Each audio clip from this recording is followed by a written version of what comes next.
Hello, welcome to the Traveling Pod. This is Bente Wikman and I'm here in Singgasan Lodge in Coaching. I'm meeting with, what's your name? My name's Ramiro Gomes Monteiro. Oh, where are you from? I'm from the Netherlands. My mom's Dutch and my father is from a really small but beautiful country called the Cape Verde Islands. Okay. Yes. And you are out traveling now in Borneo. Have you been somewhere else? Yes, well, just before New Year's Eve, because I wanted to skip it in Europe, I went to Shanghai to visit friends in Kuala Lumpur, went to Penang, Malacca, Singapore, and now in Borneo. Do you have some special experience you want to share with us? Yes, a lot. I think one special one was that, like in the Netherlands, I'm really involved with social projects, so I have a couple of foundations, and when I travel, I like to travel with a goal and not just to see beautiful stuff and experience beautiful things. That's also really amazing, of course, but also to have some kind of purpose. And I was really happy that if you want this, somehow these things will find you. So maybe the experience I want to share is maybe I went to stay in Kuala Lumpur because I have some friends that I work with in India for a long time ago, also social projects. And when I arrived there, one of them said really like, "Yeah, Ramiro, you really have to go and meet my mother because I told her so much about you, and you really have to go to Penang and stay with my mother." So I was sure. And she just said, "Yeah, I already arranged everything." Oh. So I felt like a bit guilty saying no. So I was like, "Yeah, okay, I'll just go and stay with your mother then for a couple of days." And like we were having conversations because this friend of mine, she's married, and her husband, he was like, you better prepare for this lady because she's quite a special thing. So then I just went there and I got picked up by I will change the name, but I was picked up by Peggy, and Peggy is really something. She's maybe around 60, but she talks really fast. She moves like an insect. She's like super energized, and within 5 minutes she was talking all about the secrets of her daughter and complaining and everything. But it was really nice because I spent a couple of days there and really got to see how she lives. So I did. At one moment I was like 5 o'clock in the morning in the total darkness. I was like doing Tai Chi with 20 elderly ladies, you know. Wow, yeah. That was really nice. But the thing I really liked was that she also does a lot of social projects. And once... What kind of social project? Yeah, so once a week, Peggy is kind of like a Buddhist. And once a week she goes with her temple organization to do some good projects for all elderly people in Penang. Because they don't have it really rich. A lot of elderly people come there once a week to get their hair cut for free, but also to have some free meals, to interact a little bit with younger people because many of them are lonely, and also what I helped with was making like a special juice for these old people. So we went there. What's really amazing is that there's one girl called Moana, and she grew up in the jungle. She's an Indian teacher and she travels the world as well. But she stayed in Penang because she wanted to help the people there recognize which leaves you can use to make a juice. Okay. So they go into the jungle, collect leaves from maybe 5 or 6 or 7 different trees, and then I arrived at this temple, and I said like, okay, I'm ready to do something. What can I do? And like there was like really one really big lady, which she looked a little bit like a prison guard. And he said like, yeah, you can wash the shit from the leaves. So I was like, okay. So I sat down with them, with old ladies, with a bucket of water and a lot of leaves. Some had like bird shit on it, and so you have to wash the bird shit up carefully. Then wash it again, remove the ants, see which leaves are good or not. Then the leaves would be cut into small pieces, and they would throw them into a juicer together with some fruit. And then it will become like a super juice, you know, like we have in Europe. I think this will actually be really like a successful thing in Europe if you sell it there. But it was really amazing because I saw all these people like dedicating one full day of their time just to help the older generations. And the older generations, I had a really nice picture of like an old, really old man looking at all of us like working really hard to make the juices, and I saw the smile on his face, and I thought like, okay, I really hope that my generation, because I'm 31, will also look after the older generations, because most of the people that were doing the voluntary work, they were maybe 50 or 40 plus or 50 plus. So I thought by myself, I really hope that my generation will also do this for their generation. It's important that we take care of each other. Yeah, I really agree. And I think in these times, sometimes you see that the curiosity into one another is kind of disappearing. And you can also see it here in Asia. Like if you go to a Chinese place where they're eating, all the Chinese youngsters are they're not talking to each other, but they're playing games on their phone. Yeah, it's spreading all over. Yeah. But this was really a really nice example. It was so much happiness, and it felt really good doing this. Yeah. So this is the goal for your trip, that you are seeking the good thing to help? Yes, this was one of my goals. The other one was to play music with people and to discover new music sounds, and also to learn how to dive and experience the world underwater, because I really like special places that kind of force your consciousness in a different state. Like, for instance, I'm not sure, but like graveyards to me are really interesting, because every time I walk on a graveyard, something happens in my mind that I will become really calm and really everything opens up. Or like forest, mountains, but under the water, I was really curious about that, and I'm really happy that it exceeded all my expectations. So you learned to dive this trip? Yes, yeah, I learned how to dive. And I saw the other day you brought home, you find an instrument to buy here in this city. Well, I actually, when I was in Penang with this Peggy, she drove me around everywhere, and I felt a little bit like a hassle, because I said like, yeah, actually want is not a good word. I really need a musical instrument, because this is my addiction. Oh yeah. So you collect instruments. Yes, I collect and instruments. And you play a lot. Yes, I play a lot of instruments in my home. So in my home in Utrecht in the Netherlands, you'll see no television, but you'll see like music instruments everywhere. And when people come, it's like more inviting to like really interact with each other with music instead of like watching movies or something. So yeah, I bought a rare special place you have. Yeah, it's really nice. What is that instrument? Yes, so here in front of me I have the ukulele. It's like a kind of like a small, really small guitar. It's maybe as long as your arm. Yeah. I think. Yeah, a little bit shorter. And I bought this in a special ukulele shop in Penang. Guitar has 6 strings, and this has only 4 strings. These ones. Oh yeah.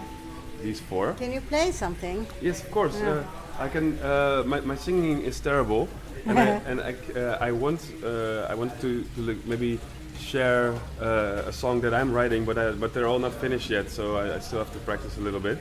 But I can, of course. Yeah, you can do it anyway. Yes. So this is a tune that I'm practicing on, and it's going to be a song about small clownfish that I saw under the water that were really brave. It's about courageous clownfish. The lyrics are still like, I only have a couple of sentences, but this is the melody.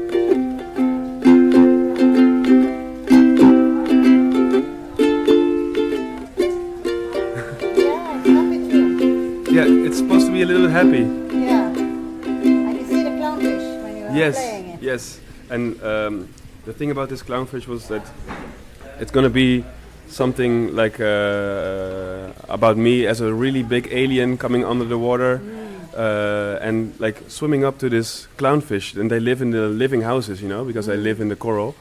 And even though I'm like 1,000 times bigger than the clownfish really came out of the coral to like really defend its home, you know. And so it was like kind of like being a little bit aggressive to me, like hey, this is my house, get away from here, you crazy alien. So it's gonna be about the courageous clownfish. Yeah. Yes. That would be nice. Yes. Oh, I wish to hear that in the future sometime. Yes. Well, maybe if I can finish it today, but we can. Maybe we can record it tonight. Yeah. Yeah. And I'm also writing some other songs, but one is about the fear I had. I'm calling it destructophobia because before I went here, many people warned me to brace myself for the damage to the rainforest that is here. So I was like in the airplane coming to Borneo. I was like, okay, I'm really like a little bit afraid of the destruction I'm going to find. You know, the big palm oil plantations and everything. I heard a lot about that too. I went into a bar and there was a foreign guy who was living here 2 years. He was a little bit drunk, but he was so angry. Yeah. He was so angry. He was screaming, and he will never go to the rainforest because they have destroyed it here. Okay. But go you can go, he said. Go, just go there. I also have a mixed feeling for go to this Matang. They rescue the animal and they have to put them in cages, of course. But some people, they are angry of the cage and think they are keeping them there to get the tourists. Yeah, okay. So I have to go there to watch and see for myself how the conditions are there. Yeah, I think that's always the best thing. Just go there and don't go because someone says no, it's not good for you or whatever. You have to see it with your own eyes. Yeah. Also get to know the people who are running the show there, and then you can maybe decide for yourself is really something like to just make money, or if it's really something with a good heart and well intentions. Yeah. I have a dream to meet the small orangutan babies and maybe take care of them. But I don't know if I succeed with that, but I will try. Yeah, you're about to try, so really, I really like your way of thinking of doing. So really, good luck with finding the little baby orangutans as well. Yeah. Yeah. Have you seen any orangutans? No, not yet. And actually, I don't know how to say this because when I go back to Netherlands, everybody will ask me like, "Have you seen orangutans?" And for me, I would like to see some, but I would prefer to see them in the wild if it's possible. Yeah. And if I don't see them in the wild, that's for me it's also okay because the orangutan were not one of my purpose of going here. So for me, it's just music, getting to know local people and play music with them, and do some voluntary work. So if I don't see them, that's okay. You can go to Semingol, Wildlife Center. Now it's not a center; it's a rainforest. Yeah. And they also put out some food, so they can come and eat if they want. But they are free living in the forest. Okay. The animals there. Yeah. I think that will be okay. I think. But of course, this rain will keep them away. It's pouring down rain every day. So I think so. That's also why I didn't go a couple of days ago because I just imagined the orangutans sitting in a tree, like soaking wet, and maybe with a leaf over their head, like an umbrella, and they would maybe just think like, nah. I'm not going to see the tourists today. Oh yes. Day off. This picture is right today, I think. Yes. Yeah. But you also find an instrument here to buy. Yes. So what's really interesting to me is that they have sape here, sape music. Sape is kind of like an ancient guitar here that the local people use, the Kenya people, but also the Iban people. I think it has a really old and like mystical sound. It's a long guitar with a long body made of special types of wood with a few strings. And maybe I can also put some music on if you want. Yeah. So if it's legal to play it on the radio. Oh, yeah, that's a good one. But if it's some local people who are playing their own song, it should be okay. Okay, so I'll just put on a short. So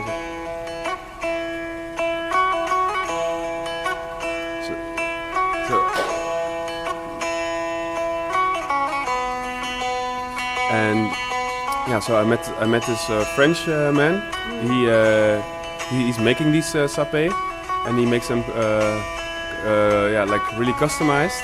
And I'm supposed to take a lesson tomorrow, but today I'm gonna ask if it's possible. Are you going to see him today? Yes, I'm going to see him today. He's really popular. He is so busy, he says, or on the website it says like he's really busy, and he's making all these customized sape. So tomorrow it will be my first real experience with this guitar.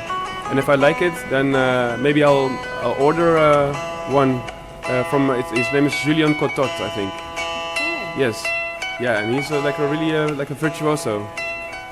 Yeah. Good. Yeah. So for how long time are you out traveling?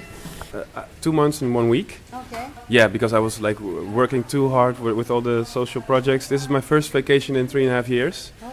So I really needed it, because otherwise I would go crazy, I think. Yeah. Yeah. So 5 more weeks to go, and then I head back to my to the tropical country of the Netherlands. Yeah. In the winter time. In the wintertime, Yeah. yes. Yeah. What is the social work you are doing at home? I train people that have like a dream to do something good for society or for the environment, and want to do this. Want to start like a social enterprise. So a social enterprise is a social project that tries to sell a service or product so that they don't rely only on subsidies or gifts. And I train these people so I teach them how to set up your social project, how to make sure that there's some money coming in, and how to be financially self-sustainable.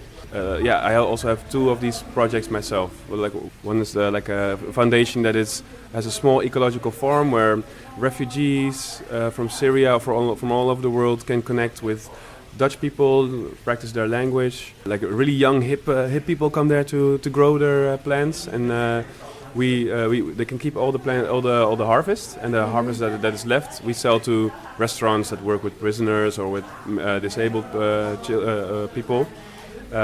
And the other project is it the normal plants they're growing, or is it? Yes, the Dutch vegetables. No. Just vegetables.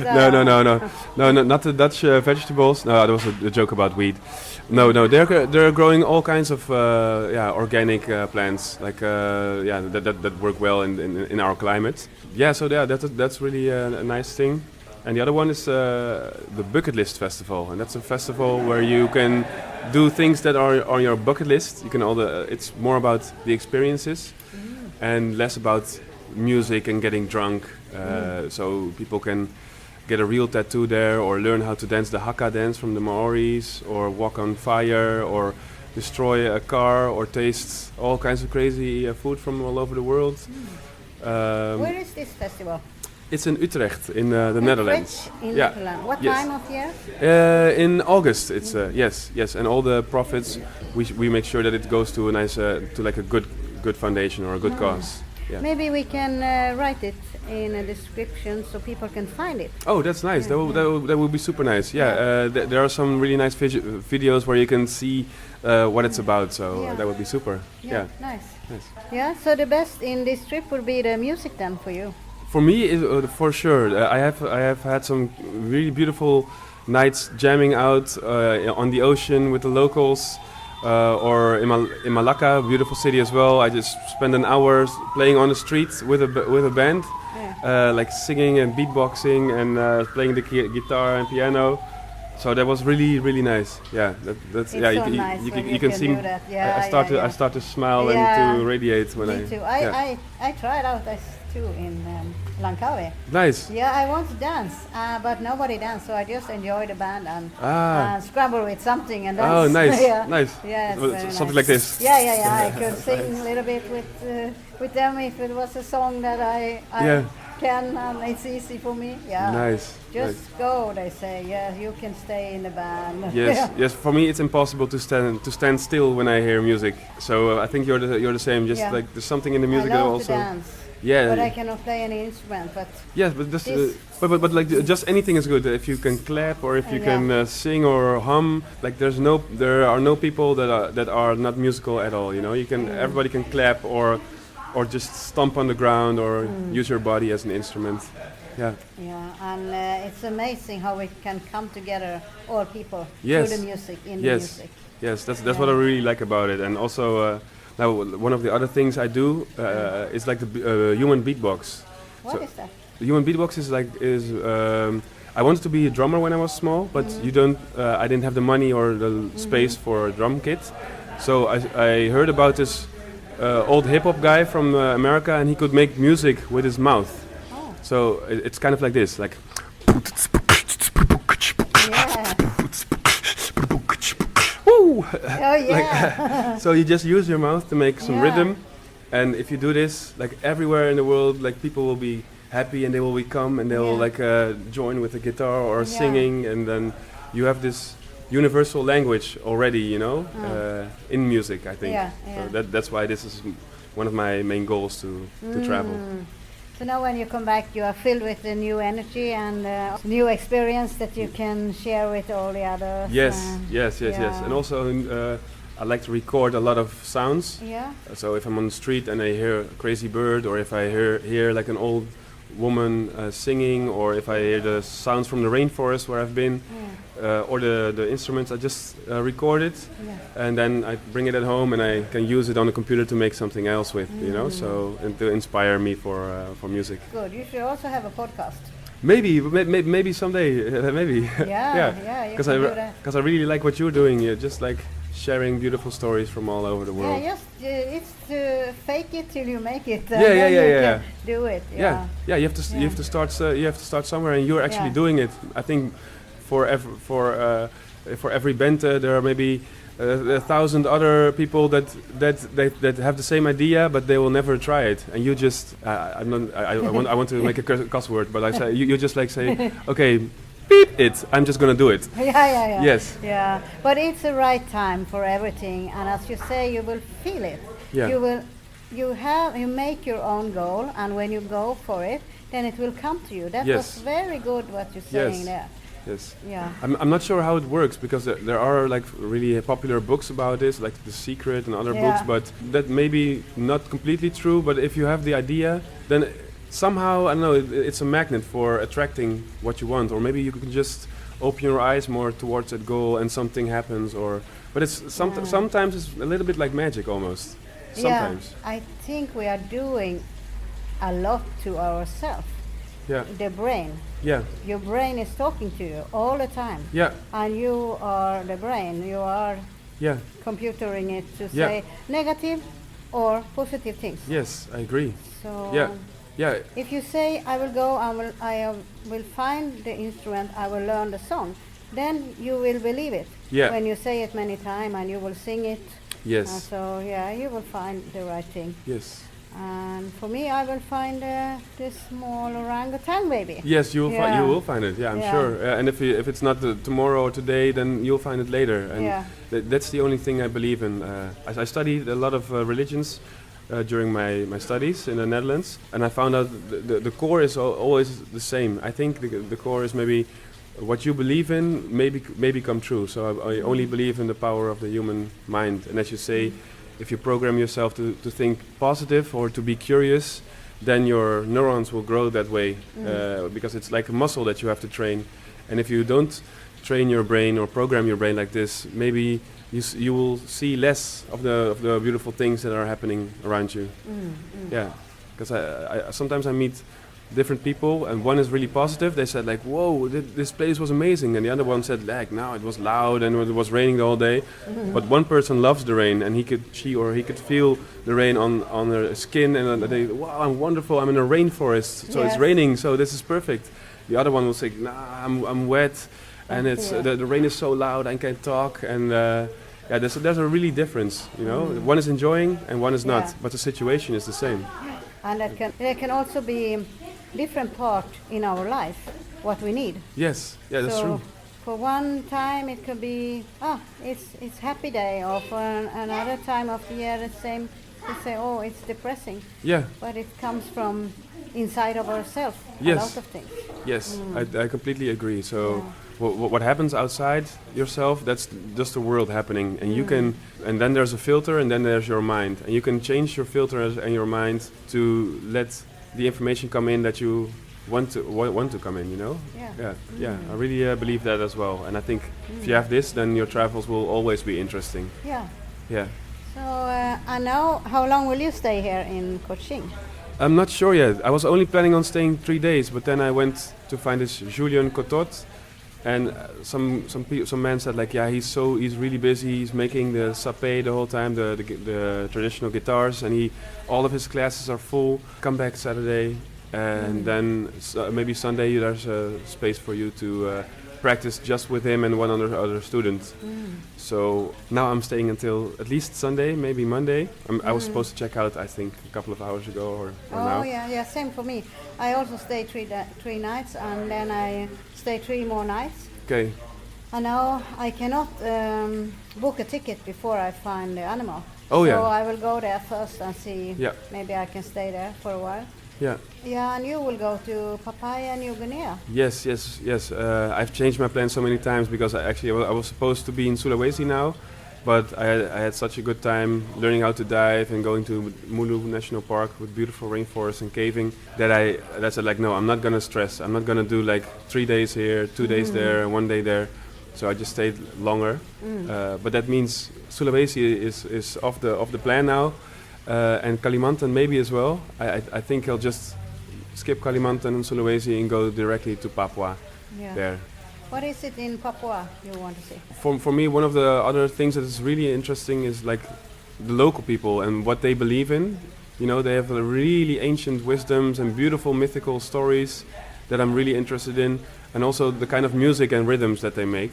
So for me to go to Papua is to learn about their ways, to see if they have some rhythms or musical instruments that I've never seen or never heard before. Maybe I can do some human beatboxing or use the ukulele to communicate with them. And also there are beautiful diving spots, especially one spot where the locals believe they have a really special relationship with the whale shark.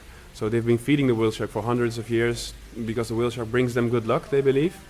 So it's one of the places where you can dive with this majestic, enormous creature as large as a bus under the water. I think that would also be something really amazing. Wow, so it's friendly, this shark? Yes, it's the biggest shark in the world. It can be up to 12 meters or 13 meters. It's really beautiful because it has it's black and it has white dots on it all over. And it swims really slowly, and it eats only the krill and the small animals in the water. But it's supposed to be something of a unique experience that also puts your whole consciousness in a different way, you know, in the water with like some kind of, I don't know. I think it would be really amazing to experience that, and maybe also inspires me to maybe write another song. Yeah. And you told me before you wanted to learn the hunting way. Yes. Yes, true. What will they hunt? I'm not sure, but I think they hunt like porcupine, monkeys, and I'm really like interested in how they do, the bushcraft as well. So how can you survive in a jungle? How do you make a spear? How do you use? I'm not sure if they still use blow darts, but I think most of them have the guns now. But that would be also amazing, just to calm down for their rhythm of life and just spend half a day making a fish spear and catching some crab, and then eating them around a beautiful campfire, making some music with them, maybe paint my face a little bit and dance with them and make some music with them. That will be amazing. Something like this. I hope I will manage to go there. Yeah, you do so much more than a regular tourist who just go and looking. You interact with them. Yes, that's what's the best for me. Experience, That's what is for me the best. So I'm really lucky this journey that I spend so many so much times with just local people. Only here in Kuching that I feel like I'm a bit like decadent and luxurious because I'm staying at this lodge and but tomorrow I will probably go to the classes and get to know some students, get to know the teacher. And we'll see what happens. See what happens. Yeah. Are you traveling alone? Yes, I'm traveling alone. I was really prefer to do that, or Yes, I think so. Not always, but in the Netherlands, I have a really busy job. I have to communicate with, I don't know, dozens of people every day through all these different media, you know, WhatsApp, Facebook, email accounts, everything. So everybody in my city is like pulling a little bit, like from, hey Ramiro, can you do this? Or can you help me with this? Or, hey, you really have to take a look at this and let's do this project together. And for me, last year my brain almost overloaded. So I was okay, I'm gonna go like 2 months.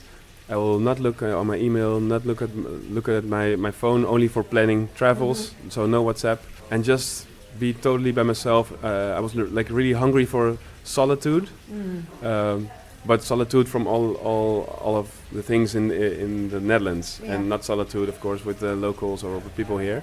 Just to see what happens when my brain is not being like overloaded with so many impulses and so many requests. Yeah. And I'm really enjoying it. And you have calmed down now.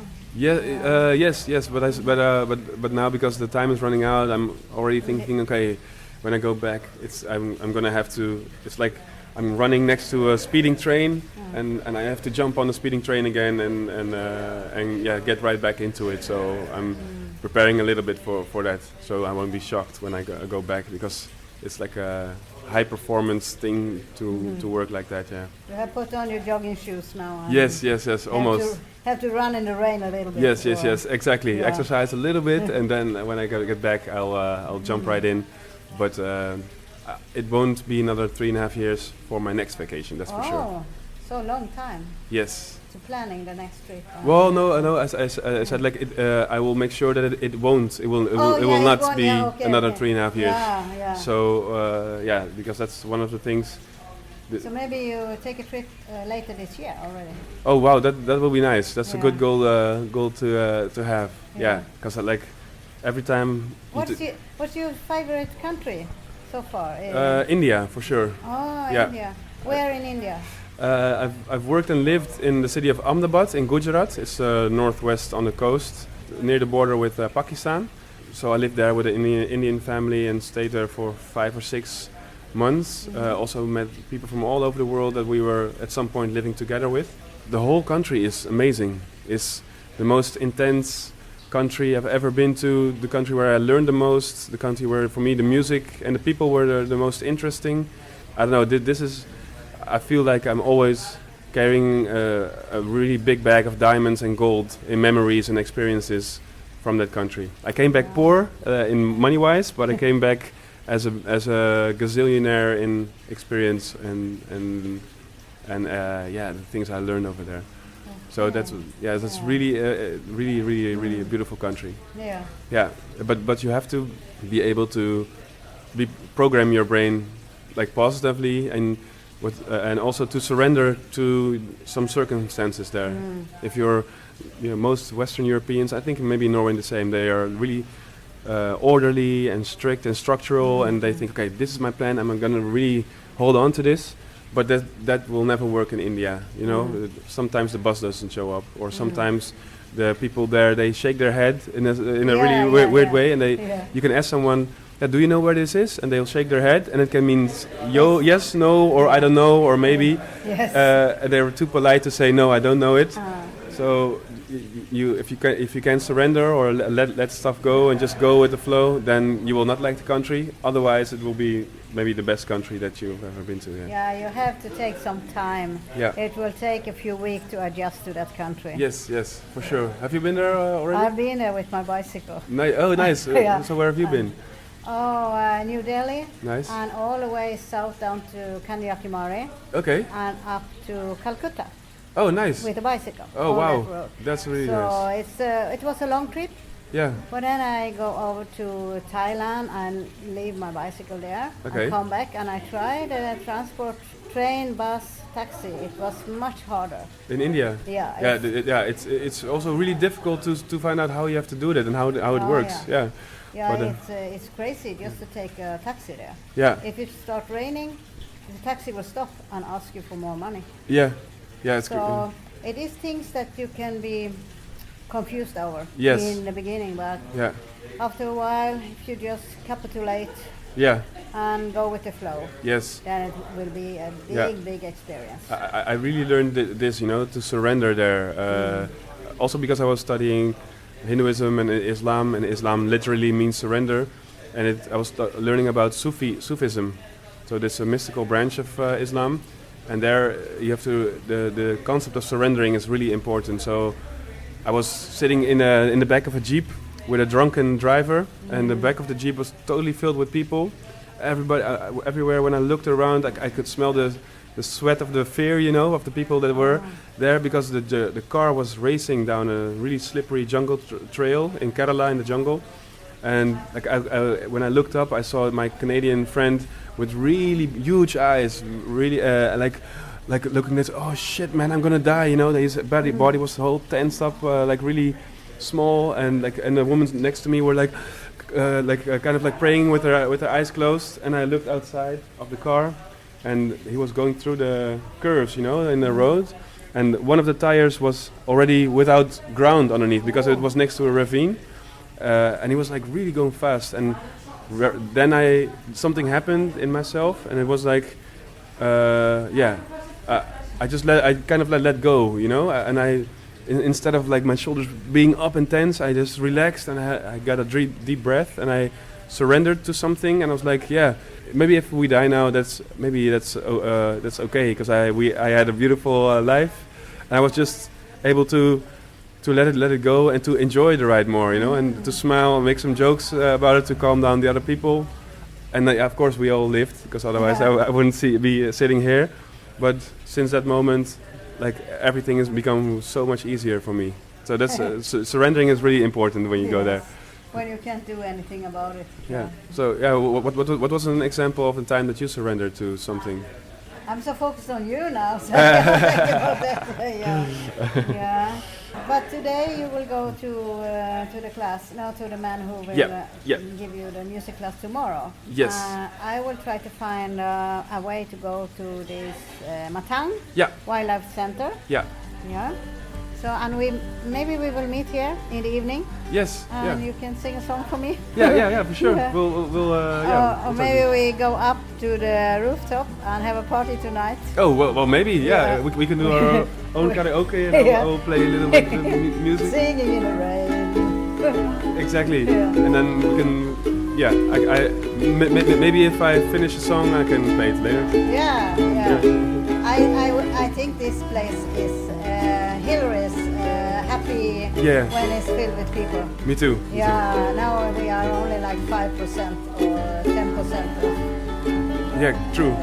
But they're all interesting and nice people. So. Yeah, we are about 10 people, something 12. Yes. But the capacity of this place must be 80, near 100 maybe. Yeah, probably. Yeah, but it doesn't feel empty to me. No. So, and it's very warm and yellow, rustic. They have put trees in the place where we eat. Hanging trees. You haven't seen them? No. Oh yeah, you should take a look. A lot of dead tree hanging from yes. the ceiling everywhere. I really like this, and there's a lot of wood here. Right now we're chilling in this kind of lounge corner with the big fat boy kind of pillows. There's a hammock upstairs on the roof. That's amazing. Yeah, I love that. Yeah. We can fight about that. Yeah. We will. Yeah. Okay. See you tonight. Then. Yes. Thank you. Yeah. Bye. Bye.